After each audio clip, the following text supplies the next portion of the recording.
Hello, boys and girls. Welcome to another absolutely wonderful episode of Haunted Router. You have Ben and your boy, Jeff, King Jiffy Coach, right here.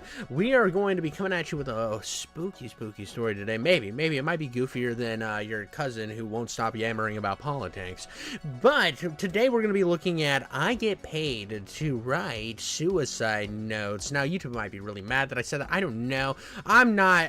I've heard other people say suicide at this point. I've always hated unaliving and sewer slide and all the other weird yammer jam stuff to say, but we decided we're just gonna like drop our below averages schmeat on the counter. Well, I don't know about Ben, but mine is reasonably below average. That's why I'm able to like ramble as long as I can. It's the high intellect, my friends. But yeah, like that's two halves of a whole. That's why we do this together. Oh yeah, so his is just massive, I guess. That's no, what we put our, no. We put our half schmeats together, and we're like one whole. We're like one whole podcast then. Yeah, exactly. I like the way you think, Ben. But is there anything you want to add before we get crack-a-lackin'? Yeah, because we're going to be dropping all of the hard S's, and we are talking about suicide S's. here. Yeah, we're going to be dropping the hard S's today. If you or anybody that you know is thinking about this type of stuff, reach out to somebody. Don't fucking do it. Like, or selfish. It's selfish and fucking lame. Shut the fuck up, Jeff. Let us get through the story. Last episode of Haunted Router official. Yeah, right. Bye, everybody. It was so nice knowing you. I will do my best to not make as many jokes. I have definitely already made No, we're jokes. gonna make jokes. We're gonna make jokes, but we wanted to thank Sugarfruit33, also the author of this story. This one's been sitting on our shelf since like very early in the podcast. So, yeah, like since 3 or 4 episodes ago. So I think when I talked to Sugarfruit, I gave him a date. I might have to like change the date that this episode will go live because of the fact that, dude, so what happened was I was like talking to a bunch of different authors because I reach out to most of them, and they all hit me back around the exact same time, right as I was like, well, they probably hit me up at different times. I opened my phone after work and saw just everybody responded back that by the way, the no sleep community, for the most part, like 99% of them, I'm not going to get into the 1% that suck, but 99% of them are just awesome, and they're amazing. So I really appreciate the Reddit community, I guess, for being nice and not hating me. Yes. I want to thank Jeff, too, for, like he said, he does so much of the research and all of the good editing that you guys see. That's going to be him for most of the episodes. I'm like Marlon Brando in Apocalypse Now in this fucking thing. I don't learn my lines. I'm gaining weight rapidly. Okay. I don't know my fucking character at all. And he's like fucking Coppola over here. He's like, just please hold yourself together so we can get through a fucking podcast. And I'm like, we need to calm down. I'm like, I might. I don't know. I kind of like want to play this game. And like, no. So I just like, he's just been awesome. We're gonna take away we're gonna stop the glazing right now. I definitely don't do that great of editing. But I do appreciate it. Thank you. But we're gonna jump right into I get paid to write suicide notes. Take it away, Ben. Closure is a funny thing. It's something I've searched for in therapy, drugs, liquor, rehab. I've ridden every merry-go-round and spun every roundabout. I don't think closure is something you can work towards, nor something given with grace. I don't think there's a rhyme or reason. I think some people just get it, and others just don't. I'm part of the latter. When I was 12, I found my father in pieces. Literal pieces. The shotgun blast had blown a crater in his face, spreading his eyes apart and decimating his nose. We didn't do any warnings before this. Gore, self-harm, fucking trauma. Alright. Dude, is his dad Kurt Cobain? It is? Oh, shit. It's Kurt Jr., bro. Kurt Jr. I said I was going to make jokes, and Brad Mom was standing right there. Dude, first death, bro. First death, I laugh. I'm so sorry. By the way, I'm a goblin, guys. I'm a goblin. I'm sorry. As soon as I saw that, I'm like, Kurt Cobain! It's the Kurt Cobain paintbrush, baby! Don't. Just in a smiley face on the wall. Oh, no. My mouth was agape, and I could feel the sharp air escaping my throat, yet I couldn't hear myself scream. Everything went silent. as if I was special enough for the world to stop turning, for every noise to shush and mourn. 15 years later, I still haven't found a vice that erases the sight of his face, like a scarlet cave. And the cherry on top, never knowing why. I always heard people say they never saw the signs, and I'd foolishly wonder How? You know when... Oh, sorry. Yeah, you're right. I'm just You know when someone's physically hurt. Physically hurt. How can you tell mentally? Yet my father, who golfed with his old college buddies on weekends and had just received a horse-choking Christmas bonus, had felt worthless enough to swallow the barrel of a 12-gauge. But what puzzled me more was how he could leave me without at least telling me why. I'd wondered if it even satisfied me, but at least I'd be able to draw a conclusion.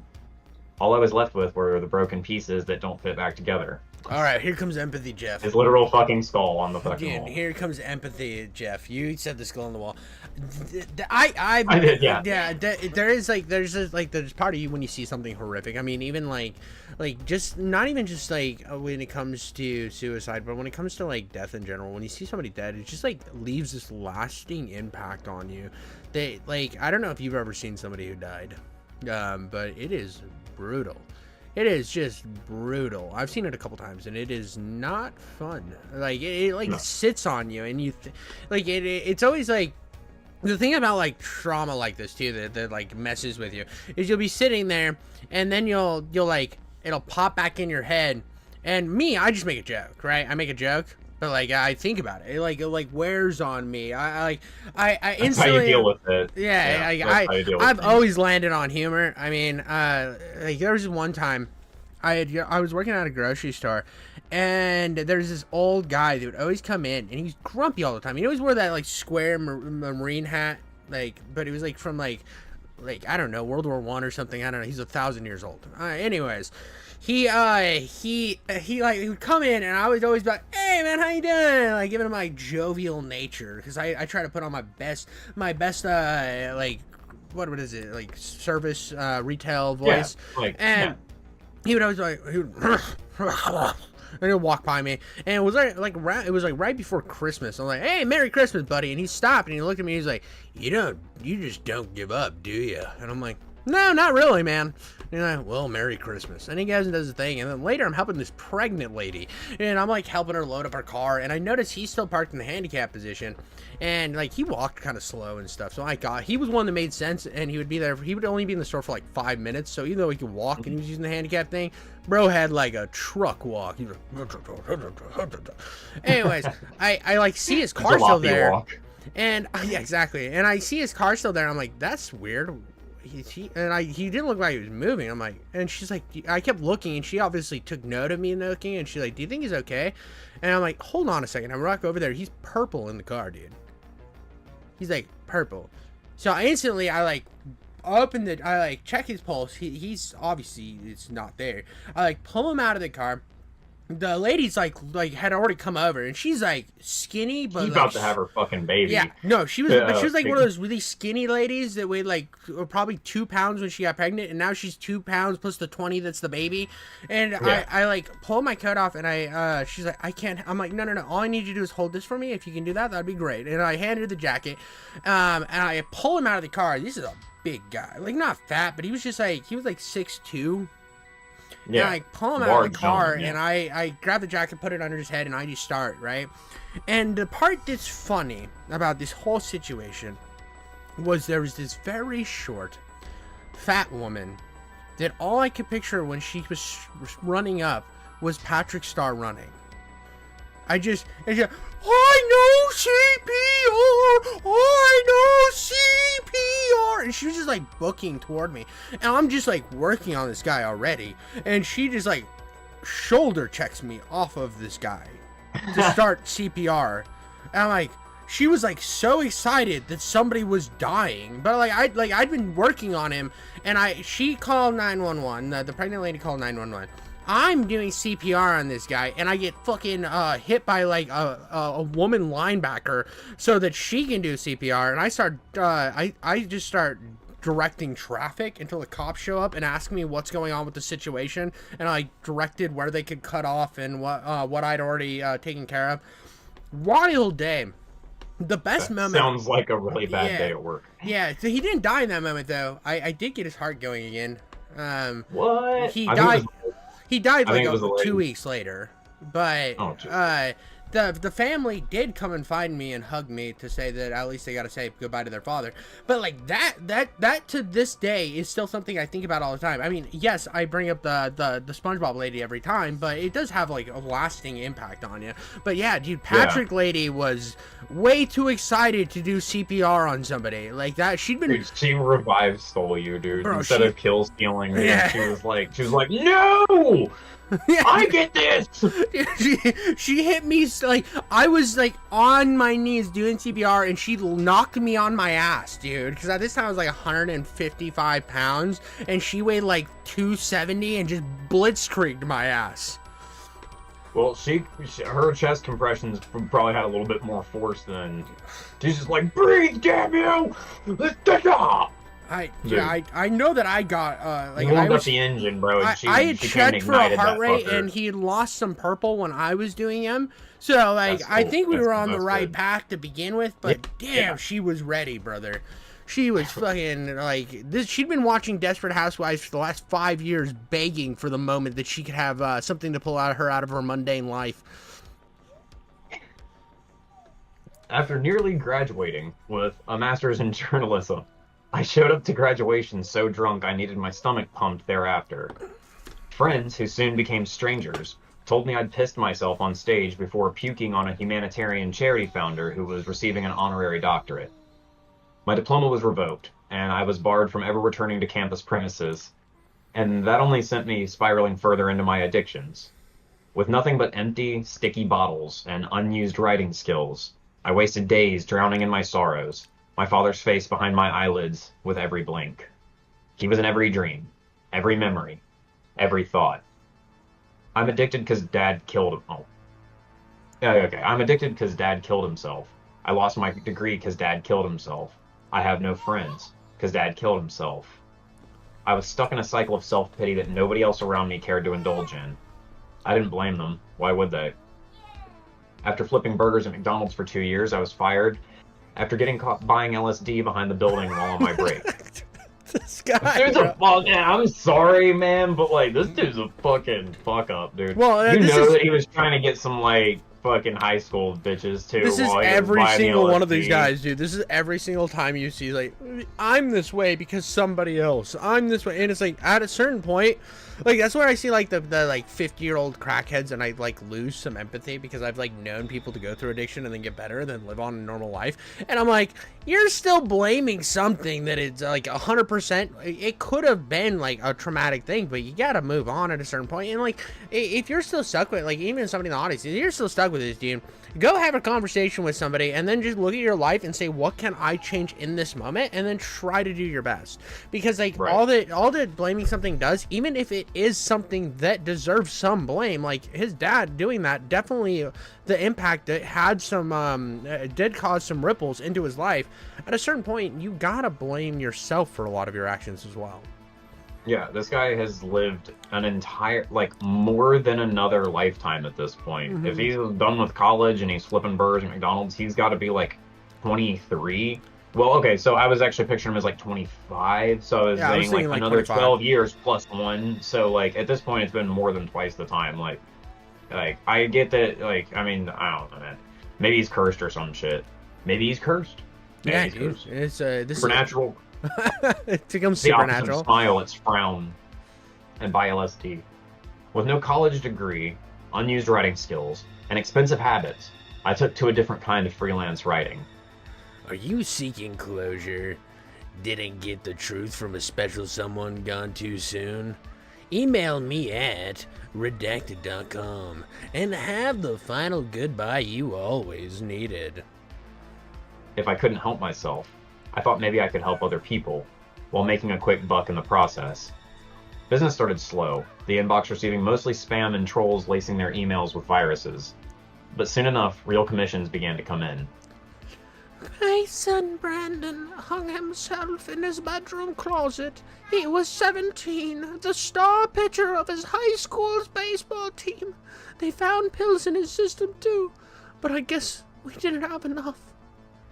He loved bad action movies that I always sat through anyway, and skateboarding with his cousins. Can you please just tell me it's not my fault? Can he tell me that? Jesus Christ. That's so dark. Like, this is fucking fucked up, dude. This story is crazy now. Yeah, All dude, right. this is it's just brilliant so far. I like, this is like brutally disturbing. What was that movie about the heroin addicts? Trainspotting. Oh yeah, Trainspotting. I thought you meant Requiem for a second. But yeah, dude, this is more Trainspotting like brutality, dude. Yeah. Requiem would be another good pull, though. This is like Requiem. Yeah, I bet it gets Requiem. This is gonna turn into some fucking shit, man. We're not even like at the beginning. I know. We're still very much at the beginning. I mean, we're not even at like the middle point. Oh yeah, this one is taking us off the rails so hard because this is a brutal story, and it's only gonna get more brutal. I 100% know it's gonna get more brutal. Initially, it felt invasive. The degree I didn't get wasn't in psychology. I was aiming to be a film journalist. Could well, you want a little lore about me? I was getting a theater arts degree. That's why I didn't finish college. I realized English lit. Yeah, English lit. It does nothing for you whatsoever. I mean, that's why I see myself in this guy more and more. Yeah, I'm like, no. That's why I hate him so much. It's all the mistakes that you course corrected. Like for me, it's like the mistakes I've course corrected, and I'm looking at this guy and I'm like, you're not course correcting. Do better, Chief. Do better. Could I actually help these people? Or was this just another one of my ways of sucking blood? Most of all, was this something that would have helped me? I blew the $50 I received for Brandon's note on liquor. Then, I drank it all and cried, smashed the glass, cut my hand cleaning up the shards, and cried harder. It felt possible to escape the labyrinth. It felt impossible to escape the labyrinth of hating myself, yet constantly needing to tell myself I was a good person to stay above water. A few days later, another request appeared in my inbox. She delayed the M train for 4 hours while they scubbed her off. A whole person that dreams and mistakes turned to paste. I fucking hate her, and I miss her so much. Can you just tell me you forgive me for what I said? You don't need to know what it was. She walked out on me and delayed the M train for 4 hours. And I think that's punishment enough. Another $50. I bought heroin for the first time and blacked out for 3 days. I'd periodically wake up in my bathroom, my fingertips scraped to ribbons from scratching the grout between the tiles. It was terrifying how euphoric I felt. I'd never been so scared, yet so elated in my life. I wondered if my dad had ever tried the same to cope with whatever he was wrestling with. Ever since his suicide, it was hard to look back at him clearly. I knew my memories with him were real, yet they didn't feel true. Did I ever actually know this person? Or did I know all that I needed to? When my email dinged again, I crawled across the wooden floor before climbing on my desk chair. With a floppy smack to the keyboard, the screen gleamed life. I'm a Wait, this is a different one. I'm a coward. That's all you need to know about me. I like to say I tried my best, but I don't think it's true. My entire life up to this moment has felt like a failed test run. A botched product waiting for recall. Every day I walk around as if it's my last. Everything in my vision is just something to bash against my head and leap in front of. Dude, I wonder if this guy is, Oh, wait, no, you're still going. I'm sorry. Oh, this is still me? Yeah, that's still you. Is it? Oh, good job, Savannah. You knocked that over.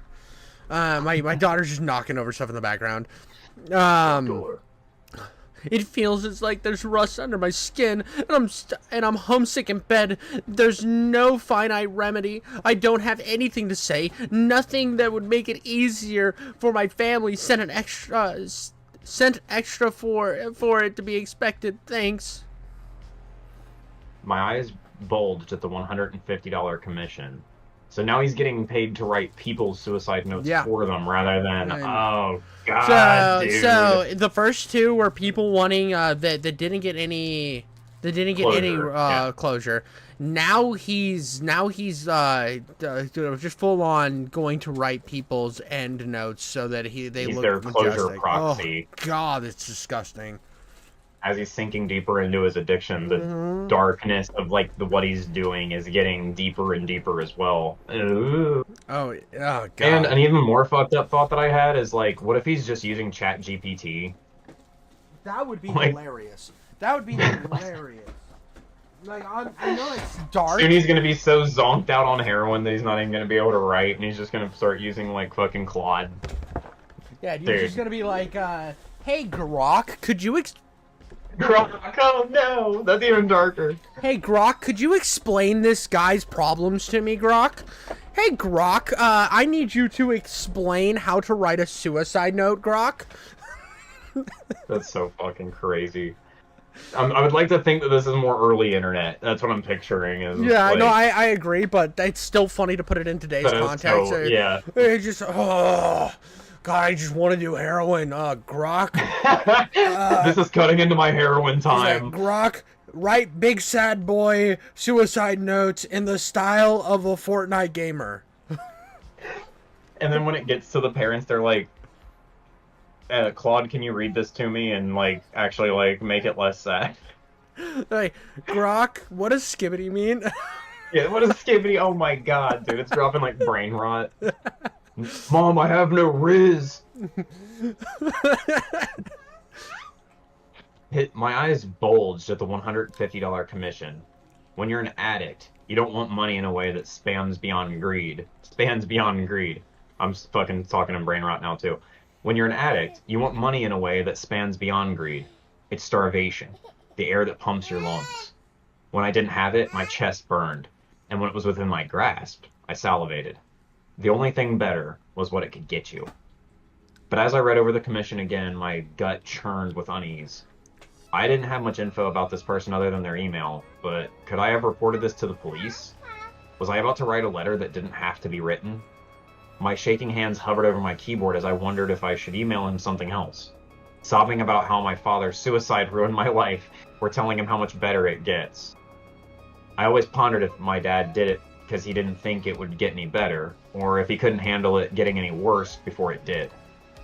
Running on a descending timer, but all you know is its tick. Some days, sinking into the shape I'd accumulated in my mattress, I felt like I understood him more than I ever had. But I didn't want to die. I just wanted it to stop, which made me realize I always understood him more than I thought. The pointed finger on my screen sat above the accept button on the PayPal offer as I stared without a blink. I could do a lot with $150. Besides, you couldn't help Dad. What makes you think you could help a stranger? After a dry swallow, I clicked to accept the payment, both my soul and my wallet gaining weight. Once I sent the email, I threw up in the bathroom before choking down 3 vodka shots and puking again. I didn't care what I did to my body or what it took to make it hurt. Anything felt better than the pain in my head. Initially, I felt like I was spending blood money, but without a doubt, I soon withdrew the cash and blew it all on an assortment of liquor. Clear in one hand and brown in the other, I took swigs from both while I watched brainless TV, dabbing the spilled whiskey off the side of my mouth with the crumpled eviction warning I'd found on my apartment door that morning. This motherfucker is so max paid. Dude, not even like it's just like I said, it's going back to like that that Requiem for a Dream. I think you call it better than me saying Trainspotting. It's where you almost believe that you deserve worse. So doesn't matter how bad you've destroyed your life. You went from blaming somebody else to now I deserve worse. So you put yourself through like endless means of torture just to try to even out the mental weight that you put on your head, which this is like brutally dark. This is brutally dark, dude. The line, both my soul and wallet gained weight, were like that. Fucking gave me chills when I read it because I was like, this guy he starts off as this little kid and he's like, Papa, look at my little plane I made for you, and then he comes in and it's Kurt Cobain's fucking brains everywhere, all over the wall, and he's got like, a new Lego, Mommy! and So then he goes the rest of his life with this like broken soul, like just this vessel basically. And when he said my soul gained weight as he clicks the accept button, as he's Yeah. helping this person ferry off into the world, and they're basically paying the fucking riverman with their money Yeah. as he's going. I'm like, he is like literally taking on the souls of these people, Yeah. like This onto his is own little broken ship that he has. brutal. God. Brutal. All right, your sound effects. Yeah, I did that, dude. Did you hear me go? Oh, you did? Oh. Okay, okay. Under the volume of the trashy reality show, I suddenly overheard a banging noise, slow and hearty. Probably just construction that'll never get done. Our tax dollars hard at work. I raised the volume and freed 2 fingers to pinch a potato chip from a nearby bag before eviscerating it in my mouth and washing it down with tequila. The noise quickly returned, louder and more aggressive, its efforts vibrating across the floorboards and through the legs of my bed frame. My head swirling with intoxication, I paused the show, filling the room with silence. For a moment, nothing. I swiveled toward my closet door, which was practically bounding off its hinges as something pounded against the inside of it. Ooh. Blink. Oh, it's not coming from the hallway. Ooh. Blinking like a frog. I rested the bottles on my nightstand, and stumbled to my feet before drunkenly lumbering towards the white chipped door. Hunched in front of it, my eyes scanned it up and down. Am I asleep? My body winced from head to toe as it banged right in front of me. Hello? Look, if you're a squatter or something, man, I don't want any problems, okay? The place won't even be mine soon anyway. After I finished speaking, silence. Hello? I hesitantly reached for the doorknob. As my trembling fingers neared the cold metal, my eyes widened as it suddenly began turning on its own, screeching as it slowly spun. Before I knew it, the door swung open, its edge smashing against my forehead and knocking me on my ass.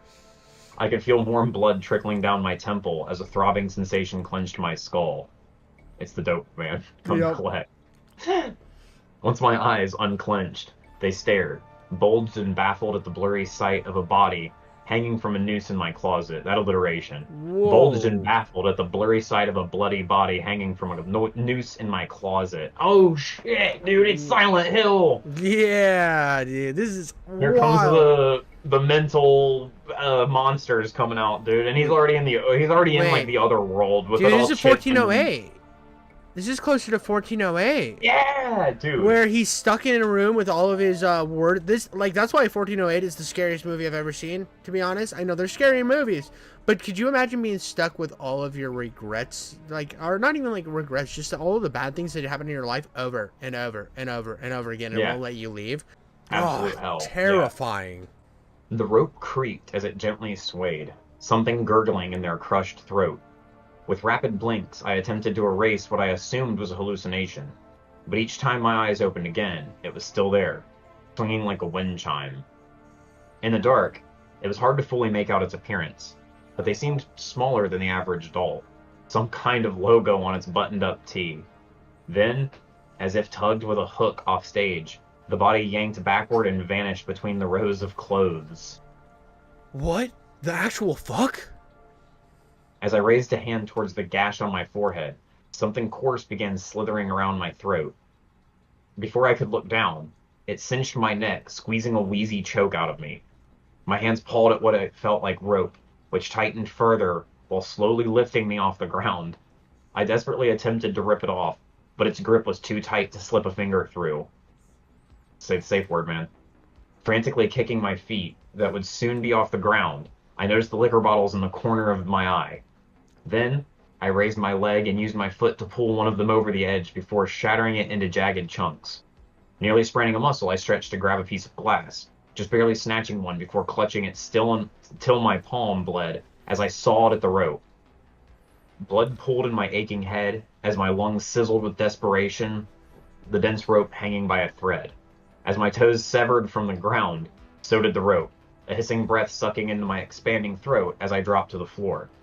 I released a shard of glass before gently probing my neck, my eyes darting around for the rope and whoever was holding it, but neither were anywhere to be seen. Oh, I knew it, dude. This guy is like good, dude. hanging himself. I think he tried to hang himself. Like seeing that vision and shit like that, Yeah. I think he's cracking up. Yeah, I think he's on like a drug and alcohol induced like hallucinations where he's doing this to himself, but he's coming in and out of Like out of body well, or not something even like out of that. kind of not out of body, but like you ever drink so much to where the night's all puzzle pieced? Yeah, Like kind of. Yeah, where yeah. like you know kind of what's happening, but like it's like you jump from point to point. Mhm. Because you got too drunk. I think that's what's happening in between he like he in his drunken stupor decides it's a good idea, but then he comes back to the realization of what he's actually doing, and it's like bouncing back in between. Yeah, yeah. Hunch. That's what the only reason I was thinking like out of body for a second is because like maybe he kind of well no because he said that the thing in the closet was smaller than an adult, Yeah. which is fucking dark, by the way. Everybody read between the lines on that one. And so yeah, okay, so this wasn't exactly him seeing himself, but okay, all right, yeah, but definitely you're like you said, like the drug induced shit where he's I think coming in and he out of this stuff. I think he pictures that that note he wrote as somebody who was like weak and timid. Okay, yeah. Like he's seeing the person he just wrote the note for. Mm-hmm. Hunched over my bathroom sink, I bandaged my forehead and scrubbed off the blood I'd smeared on my throat, revealing the dark purple ring the noose had left. Staring at the bruise, I swallowed roughly and winced. This is That real. was real. Oh yeah. I know it was. I'm not fucking crazy. Wounds aside, my eyes were bloodshot with their own purple halos underneath. They looked like two snuffed out candles in my sockets. I tried to remember if Dad looked like that toward the end, but in my mind it was hard to see his face intact. At once I pictured it. It wasn't easy to stop. When stumbling out of the bathroom, I grabbed my phone and texted my plug, who'd said he was chilling. Plug one. This fucked me up because I didn't Who the expect him to fuck say is talking you to start the using like plug? hood terms. Stumbling out the bathroom. You've seen that short, right? Of the two guys who are like plug one. I don't know what the fuck they're talking about, but the plug talk. It's like they're singing that That's song in funny like as 50 fuck. style. Yeah. Yeah, dude, that's all I pictured. Send that to me. That's fucking hilarious. This guy's like not hood or anything like that, but this just made me stumbling out of the bathroom. I grabbed my phone and texted my plug, who said he was with a chillin' friend, and I'd need to come by his way if I wanted to cop. Oh my god. I'd never found myself in stranger places than when I became desperate for money. Feel it. My not so proudest moment was when I was high out of my mind in Vegas, twirling in circles on the strip when I witnessed a woman cry with distress after the engagement ring she'd received minutes prior had tumbled directly through the splits of a sewer grate. After helping the naive, fresh-faced couple retrieve the ring, I abruptly ran off with it in my clutches. The woman's fiance chasing me for the first few feet before she yelled for him to just let it go. For some reason, that time in particular looped in my mind as I waited for the subway platform. My arms crossed tightly against my chest as I stood under the singular, flickering yellow light. This guy's based. All right, I didn't know. Yeah, this guy's awesome. This guy's the worst. He completely redeemed himself with that Yeah, story. dude, oh, Like, no. don't worry, man. Don't worry. I'll help you guys out. No big deal. I have all these skinny fingers that can go right down there. Bye bye. Yeah. Dude, that's so fucking funny, man. What an asshole. He's like, here you guys go. Just kidding. Then takes off. Yeet, gotta go check out my plug. He mad chilling. I got a cop. It's my dance floor. I'm like this. Blame my papa. Blame Papa. Blame Kurt. Metal screeches echoed and leaky pipes ached. A man sat across the platform, slumped and masked by a brown raincoat. I couldn't tell if he was asleep or if his chest was even lifting. My stomach churned with unease, as it felt like a blowtorch was raised against my nerve endings. I was sobering up and desperate for otherwise. An incoming train soon roared across the opposite tracks, and through the passing windows, the man was standing and staring back. An incoming train soon roared. I couldn't picture that. Hold on. An incoming train soon roared across the opposite tracks, and through the passing windows, Yeah. the man was standing and staring back. Oh, okay. I struggled to see what was under his hood. A sliver of his face appearing as a deep red blur, chunks dripping from it onto his chest. When the train entered the tunnel, he was slouched again, as if he hadn't budged at all. Papa? Yeah, that's like what iconic. That's such an iconic imagery. Just the guy and then the train, he's standing up and then it back to normal. That's really good horror, like film horror writing right there. I like that. Yeah. This makes it way more cinematic now. Like I can see he's making sure this is in the adaptation. He's like, exactly. He's like, the writers know this is the moment where he has where you see that he's losing it completely. He's got the standing eye. I think you need to put this in the movie. But isn't it kind of cliche? Yeah. Nope. Don't you tell me how to write my stuff. I clenched my eyes and rubbed them before touching my sore neck, using the pain to ground myself in reality. Jesus, maybe I am losing it. I picture that as way more hardcore, where he's like not just like this. Like I know that he's just kind of like, you know, like, oh my god, dude, like and stuff like that. But I picture him like, no, we gotta come back. Like twist his nipple a little while he does it too. He just okay, we're good. Near silence. Do not clip that. Near silence filled the subway again. No other pedestrians joining other than I and the man in the raincoat. Oh shit, he's getting on the train! Don't get on the fucking train, dude! My chest tightening with anxiety, I opened my phone. Fucking, yeah, millennial. And searched for the scheduled train times online. Suddenly, through my peripheral, I spotted movement. I looked away from my screen and noticed the man was now sitting upward, hunched over the edge of the bench. You're on public Oh, you can take these. You're on public transportation. He's just some guy. Mind your business.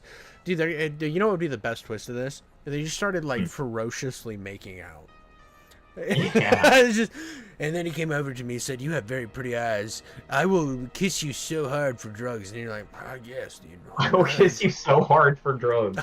What else am I doing on it? And the guy, I just happen to have a little. What do you know? This just turns into smut. It's just like the worst written smut ever. Like, it's just so great up until this point, and then it just we got married. We got married under a shower of cocaine. I'll never leave you until you run out. I'll never run out. Returning my attention to my phone, I searched for my train line before catching another movement. My paranoia getting the best of me, I glanced at the man, who now had his arms extended outward, his wrists bent to face his palms toward me. He's casting a spell. My brows furrowed with confusion as I chuckled weakly to myself. God, this stuff always attracts the weirdest of weirdos. Then the man craned his hands back and viciously pushed it against the air before I suddenly felt the pressure of a pair of hands against my back. The unexpected force shoved me onto the tracks, my phone shattering to a black mirror as it smashed beside me. Aches blooming across my ribcage, I writhed against the gravel, squealing in each throb. He went, "Hadouken!" Fucking 100%. He just she's like fucking yeets him in front of the train. This is you ever see Drag Me to Hell? Yeah, dude, a long time ago. Yeah. A long time ago. This is just like Drag Me to Hell, kind of, but like different. It's different enough that it's not like Drag Me to Hell, but I'm getting the train track imagery is just like the end of that like movie. The same thing as the hand comes out, right? And like grabs the leg or something. Yeah, and pulls her into the hole. Rolling onto my back, my vision faded in and out. The scarlet-faced man in the leather raincoat appearing and disappearing each time.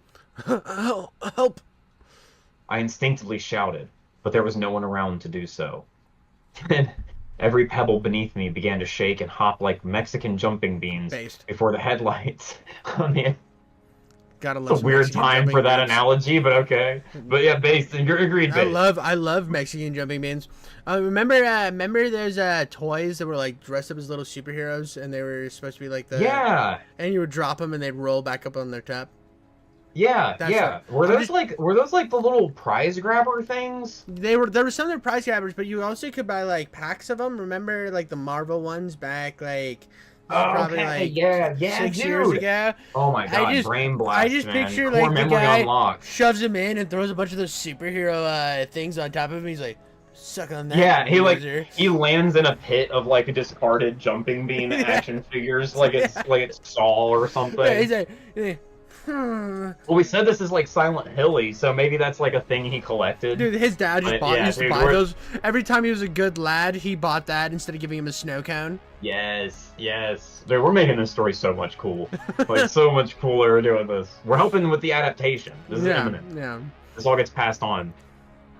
Attempting to lift myself while avoiding electrocution, the train's barreling wheels screeched against the metal tracks. After reaching the foot of the platform, I hopped and just barely caught its edge, my torso throbbing. Somebody please. As the blinding headlights entered the corner of my vision, I desperately attempted to lift myself onto the platform. My fingertips turning white from pressure, the tip of a black boot appeared before digging its heel onto my hand. I yelped as my grip involuntarily released, sending me into a free fall onto the tracks. The reason I chuckled was I pictured it being like a stiletto heel. Oh, yeah, dude. Yeah, dude. He's like, yes, mommy. She's like, not yet, bad boy. Grinds the heel into his hand. The train mere feet from me. It was as if time had slowed, the inches to the ground feeling like miles. At the foot of the platform stood the man, the tips of his shoes dangling over the edge.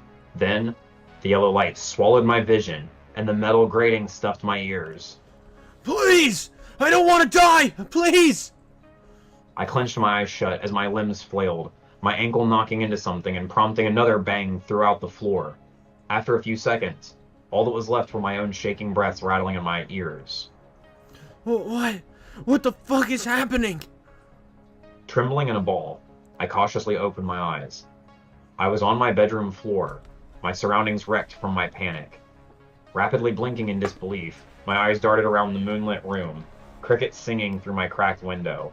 My desk was shifted from impact, my laptop resting sideways on the floor, with a new commission flashing in my inbox. This is 1408, dog. Like, this I is told awesome. dude! This story is Dude, top tier. I This story is called fucking it, top brother. I love this. I love this so much, dude. tier. I love it so much, too. This is so This good. The idea This that is he's almost the haunted house story that I've been waiting on. In a way, man, like, he's haunted by all these ghosts. I'm counting it, dude. We haven't gotten a true exact haunted house yet, but we keep getting these, like, haunted house adjacent things. This is very Absolutely. 1408. This very is so Silent good. Hill. I love it. I love this so much. Oh, dude. I'm glad that the scene didn't actually shift, too. I was a little bit like, when he got out on the street and stuff and like was starting being followed by apparitions, I was kind of like, that's cool, like it's very horror movie and stuff like that, but like I wanted him to be back in the room still, and then it turns out he was in the room the whole time. It gave me right what I wanted. That's why it hits with the 1492. It's like where he's surfing and the movie just like takes like a whole different direction, and then it just checking his mail and shit. It just crumples because you have the realization that, but oh, it's just so good. This is so He good. like picks up his kid and then it talks to him in Samuel L. Jackson's voice, and it's like, just do it in the room, motherfucker. And then he's like, ah! And then he clicks back. Oh, that was a deleted scene. That was a deleted scene, exactly. And that he's having these experiences with, and when he comes back, I picture that he's just like his eyes open up and it's just the inbox blinking right in front of him, like. And this drunken Max Payne haze. Another hit, dude. Another sold ad. In the clutches of my hand was my phone. My plug's contact open with an unsent text half typed in the bar. Probably like. Is this my room? Like my actual room? I scattered to my feet, my heart thumping in my ears like a machine gun. What the fuck are you? I shouted aloud.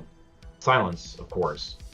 I flopped onto the edge of my bed and dropped my head into my hands. Jesus Christ, I'm losing my mind.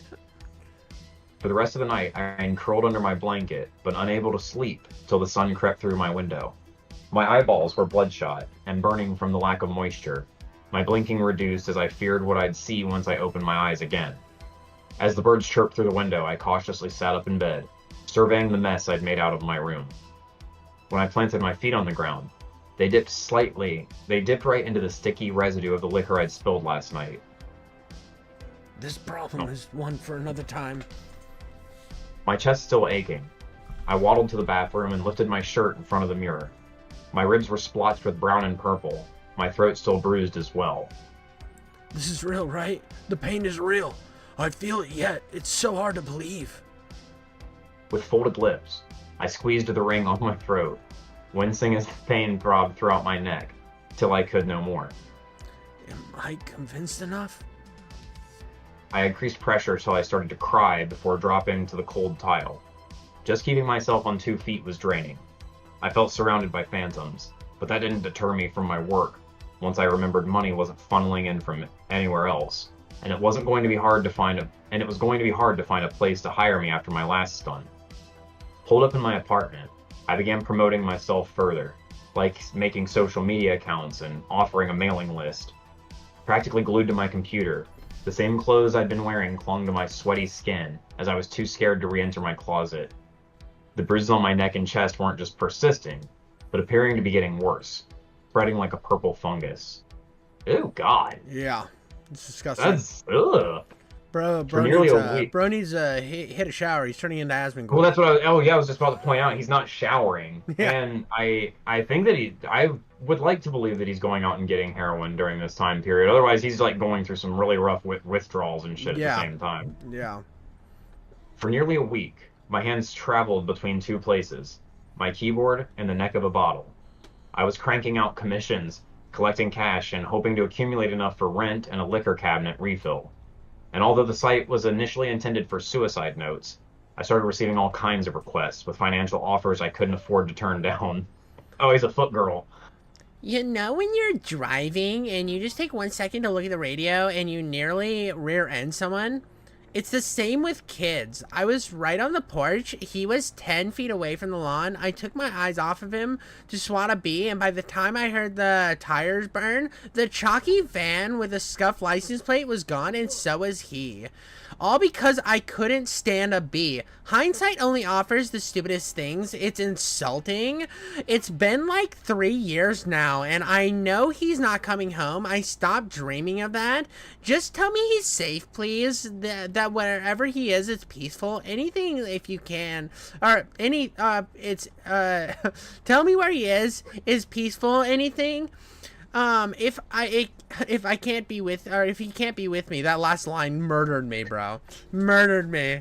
I thought she was gonna talk about like rear-ending a child, so I thought I was picturing like Desperate Housewives, and it got dark really fast. the voice I chose, maybe not the best choice, but I'm maybe standing not the best choice. And we paid for it there at the end with the last sentence, and that was perfect, I think. For $300, I told a grieving, directionless mother that her missing son was in Candyland.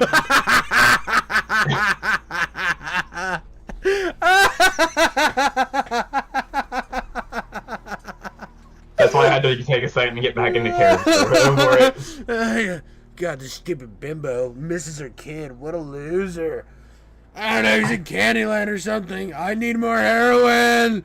Oh, Candyland.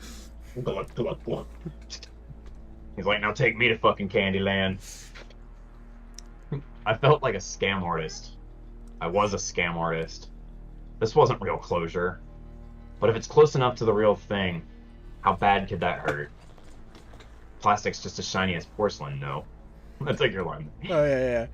I got distracted. My baby is over there. I saw that. I was like, she laid fully out on the carpet and like would put her head down and then look up at me and then put her head down and then look up at me. I'm like, what are you doing, compadre? If you ever see me like mad looking this direction, it's always my child. She's always doing something. Tell your baby this is my time. Oh. She gets you all the time. Ben's like, where do I sit? I'm like, obviously I'm not choosing you over my child, Ben. I'm sorry.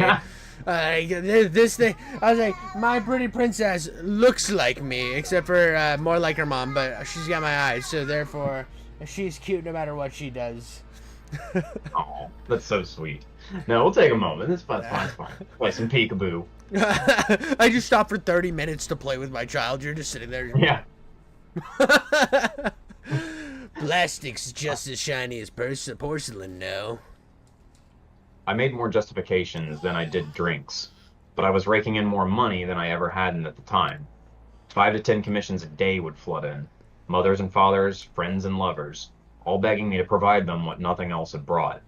It felt horrible to admit it, but there was a strange power to it. After what happened in my closet and at the train station, I felt I was petrified, yet oddly validated. It felt like my work was connecting with something deeper than I could have imagined, and something closer to reality than I could have fathomed. While in the middle of writing for a client, I heard a soft knock at my front door. Rubbing my dry eyes, I dragged my socks against the floorboards as I approached the door. Yeah, that worked so well last time. Before making my presence known, I leaned into the peephole. Initially, it appeared that nobody was there, but when I looked down, I noticed a young, raven-haired boy standing with his back turned. His hand was lifted to his mouth, crunches echoing down the hall as he gnawed on something. Is this some kind of prank? Oh yeah. No, that's you. That was you. Hi. Can I help you? I asked through the door. He stiffly retracted his hand from his mouth. I got lost. Is this the right street? His voice was frail, almost monotonous. Where are you trying to go, bud? He paused before raising his hand to his mouth again and taking another chomp of his secret snack. Home. He responded with a mouthful. Okay, where's home? Do you live in this building? My fingertips inched towards the chain lock. Another pause while he dug in for more. As he pulled something with his teeth, I heard a subtle splash against the ground. I got lost. Is this the right street? This isn't right. I stopped reaching for the lock, balling my fist as I feared stepping away from the door. Look, I'm sorry, kid, but I don't think I can help you. There's a security office in the hallway, or in the lobby. His chewing paused as the words left my mouth. A knot forming in my throat, I watched as the boy slowly turned around to reveal his lazy stare and red-stained lips. My bulging eye practically pressed against the glass. My gut churned as he lifted his mangled hand toward his open mouth, which was lined with a row of shattered teeth. I picture like he's like a 50-year-old boy, man. It's like orphan. He turns around, he's just got like this big old fat frog face. Yeah. Yeah. It's an old man boy! Ah! With his bloody nubs in his mouth. He used his molars to gnaw at the tender flesh and dense bone, teeth breaking in his mouth and swirling into the mix before he gulped it all down. Ugh. Then he began to tremble from head to toe, as if an earthquake was erupting inside of him. With twitches and snaps, the boy's torso extended itself upward till his height matched the peephole, his milky eye peering back at me. I knew my mama. With a frightened grasp, I jumped backward, my lungs tightening and requiring rapid breath. Please go away! I shouted. Then the boy started to cry. He released this ugly, drunken cry that sounded like a record scratch. It reminded me too much of myself. My palms clamping my ears, his cries were impossible to ignore. It felt like they were ringing in my head. I can't do this anymore. This isn't worth it. Mama! He wailed with a gargle. With squinted eyes and plugged ears, I ran to my bedroom before finding my laptop, snatching it off my desk and smashing it against the floor. Make it stop! I screeched as I stomped the computer to pieces, my chest burning with exhaustion. I soon realized the boy's cries had stopped. My eyes darting around the room, I waited to confirm that whatever was happening had stopped. I didn't even know if I had the power to do so. I just knew I couldn't offer my services anymore. The silence both reassuring and worrying. I hesitantly checked the peephole, and with a sigh of relief, the boy was gone. 2 weeks passed. I'd emptied my apartment of bottles and endured the withdrawals before luckily landing a job at the receptionist's desk, which I got after painting my worsening bruises with foundation for the interview. He has to wear foundation to work every day now. Everything that happened had scared me straight, but not straight enough. No, As it was this guy not hard has, enough. this guy's hopeless, bro. This guy's a It was- hopeless mess, bro. We got Ewan McGregor over here just falling apart. He's slowly sinking into that hole, waiting for his next hit of Narcan. The last 2 words of this are going to be choose life. Yeah. Everything had happened that scared me straight, but not straight enough, as it was hard not to wonder what exactly I had accomplished with those notes. Did I bridge a gap to the afterlife? Was their family seeing things too? The same things as me? Pertaining to the latter, I sure hoped not. But nonetheless, I discovered power in speaking for those who didn't have last words, And whether or not I was playing God or connecting with one, there was one thing I couldn't shake off my mind. Could I use Dad? Or could I use it to talk to Dad? One night, after work, I grabbed a piece of loose leaf and pencil before sitting at my kitchen table, staring at it as if words would appear on their own. Writing about other people came with ease, but this had me paralyzed. I didn't know if I should write what I wanted to hear or what I think he would have said. I struggled to even differentiate the two. Ultimately, I forced the pencil to the paper and trusted it to flow. My golden hour, my Sophia. Oh, is this been a girl the whole time? This has been a chick the whole time. Is it really? How? That's What the biggest plot twist right there. My golden hour, my Sophia. I wanted to give you all the best parts of me and swallow the worst, but I know you would have loved it all the same. I wish I was strong enough to let you do so. Conquer the world, kiddo. You've never needed me to do it. As my teardrop stained the page, rain suddenly began peltering against my window. My head perked up as I dropped the pencil, swiveling around in search of any sight of him. Dad? I hesitantly called aloud, feeling silly once I did it. Silence. Then I yelped as something bolted through the window, sprinkling shattered glass against the floorboards. Rain leaking through the cracked hole, I inched towards the projectile that rested amongst the shards. A golf ball? My eyes widened. Dad? I rushed to the window, and standing in the wet, desolate street was the red-faced man in the brown coat. Of course, he was always the one ghost I couldn't escape. Sprinting downstairs, I threw the exit doors open, the storm immediately soaking me as I searched for him through the droplets. Dad! Dad! Oh, thunder roared and lightning thrashed in the dark sky as I searched desperately to no avail. In the corners of my eyes, I'd catch a glimpse of his bullet-chewed face, but he'd vanished at the heel turn. Spinning till I was dizzy and nauseous, I collapsed to my knees in the flooded street, my tears mixing into the rain. Dad! I'm right here! I'm right here! Clawing at the pavement till my nails ripped, it felt like every memory, every picture of him was burning to ash in my head. Even when he was on the basement sofa, the barrel of the shotgun crammed into the crimson flesh flower that had bloomed. I can't see you, Dad! Please, I can't see you! Dude, this story Was incredible. This story was so brutal. good. So brutal. I like that it did end with kind of confronting the real issue of everything, the catalyst for what put this person in this much disarray. That last breakdown. I mean, I don't. It feels like it hits and ends in the middle of a beat, but at the same time, I think it leaves enough to where you can put together what you need. That is that is her time in the rain, crying, realizing what we've known the whole time, that she just needed to come to terms with the loss of her father. Right. The whole, like, you never needed me to conquer the world type thing. Mm-hmm. And also, if there is this, like, supernatural element to it, like she alludes to at the end of the story, which we had no idea that this was a guy, or like it was supposed to be a woman. The I've been entire reading story, it as which is hilarious.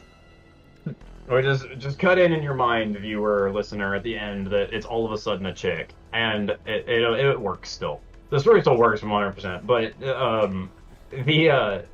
with the rapid character change right there on the home stretch, I think that if there was a supernatural element to it where she was like taking on these souls and having to experience like their entities and like their last moments and stuff like that as these monsters that were attacking her, or just antagonizing her in some way, I think that also what she was doing, my conjecture is that she was also taking those things away from the family so that they wouldn't see that stuff anymore with the suicide notes, and that when she wrote her own, it both gave her closure, but it also took away like the main pillar of her identity.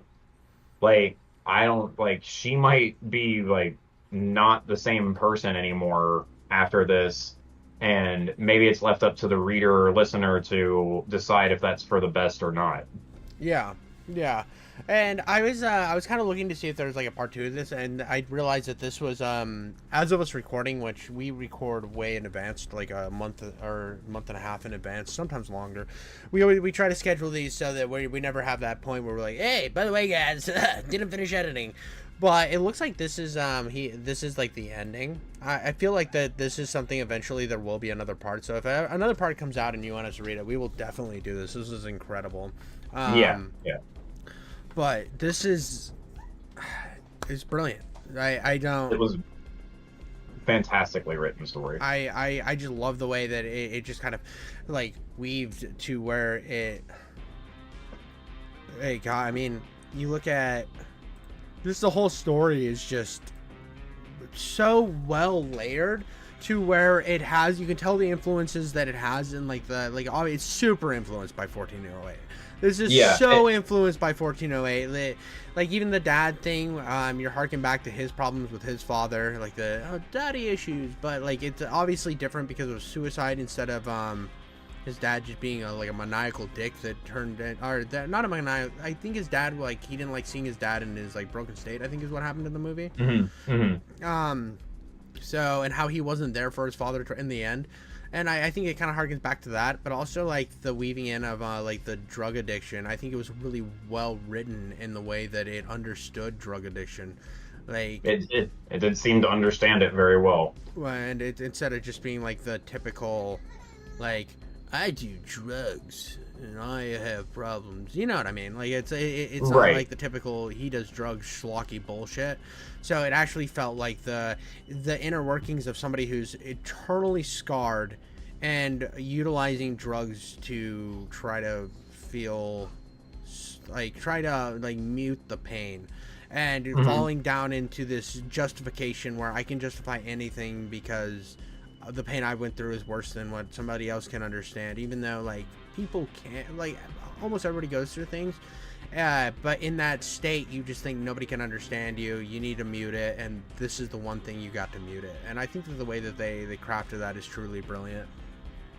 Yeah, I there was a little bit of the schlockiness and stuff like that, but it pulled itself back, and I think that it needed a little bit of the schlock because there was stuff in there that was like for everyone. Like I think that we have a very refined eye for horror, and we are connoisseurs. So we needed, like we had, like this story had a lot of substance to it and a lot of different things that we could draw connections between and riff on and stuff like that. But then also, like, for the people that like those very cinematic accepted horror movie scenes and stuff like that, the banging on the door with the kid chewing on the bloody thing and turning around and it's a monster. The guy at the subway, it's like jump scares, he's in the window and then he's back. Yeah, it definitely has that stuff. I think and I've always disagreed with like the horror community where they say that just because putting jump scares in, it makes it bad. I think that if the movie's powerful enough, without those little moments, it'll get kind of monotone in storytelling. Like, yeah, I mean, even my favorite horror movie of all time, Skinamarink, has jump scares in it that are very, like, when it happens, you're kind of like, oh shit, and then you're like, oh yeah, no, there was supposed to be a jump scare there. Like, this whole movie has been so quiet that, like, you expect a few little, like, boop, like, moments, and they do happen. They do happen. I think a lot of people discount the power of like a well put in jump scare, and I think the way that it did it here, I like even the jump scare of the homeless guy, the fact that that's the person who shoves him into the tracks. It's not just a jump scare without merit. Like the kid one was kind of without merit. It really did nothing. A little bit. That one a little bit did nothing, but it was just a cool visual. But the homeless guy becoming this and it's not a homeless guy, it's the embodiment of the father. Yeah, it was the dad. It was it's her mind tearing herself back down, thinking her putting so much weight on his death that no matter what she does, it's always going to push her further down to this zone, right? So yeah, and that you are killing yourself in different ways by doing this. Like, you're going to score drugs, like, well, can I just shove you in front of a fucking moving train instead? Exactly. Like, that type of stuff. Like, it doesn't really matter what you're doing. You're on this path that I'm haunting, and I'm gonna keep killing you, like, either way. Yeah. It works so well in that metaphorical sense that I don't know, it's just brilliant. It really is just brilliant. We'll have to come back to this guy at a later date, definitely. I mean, this one is incredible. He has a 3-part series too called My Son Grew from a Pumpkin. I Wish He'd Stayed in the Ground, which seems like it got some popularity. We'll have to check that one out. Maybe if people want us to read enough of his stuff, we will definitely come back and enjoy this guy's work. But I think that this one was incredible on it, where it sits on its own. It does not need a second part where the dad breaks into the house and finds all the evidence. Right. I mean, I'm not saying that this one couldn't go without a second part, because I think that they could be expanded on, but it also sits perfect where it's at. If it's going to be a second part, then it's going to be a way over expository. It's going to be like, what's the root of this power? I think it'll be bad if there's a second part. Yeah, you never know, though. You never know. Some people pull it off. I've been proven wrong plenty of times a day. Yeah, I definitely will never discount that a second part can't turn into something great, even if it doesn't really need it. Sometimes. True. I mean, look at Expendables 2. Did it need to happen? No. But did we get some great moments in Expendables 2? Absolutely. It's the greatest cheesy movie ever made. So the first one was like, oh, cool action movie stuff. The second one was like, member berries the film, and I love it. That's the one with like Stallone and Statham, and like all of them are in it, right? Yeah, like all of the action movies, there was stars. So the first one had Stallone, Bruce Willis, and Arnold all kind of have like one scene together. The second movie, they're actually acting in the movie. They're actually like killing stuff together, and they're using each other's famous lines and stuff.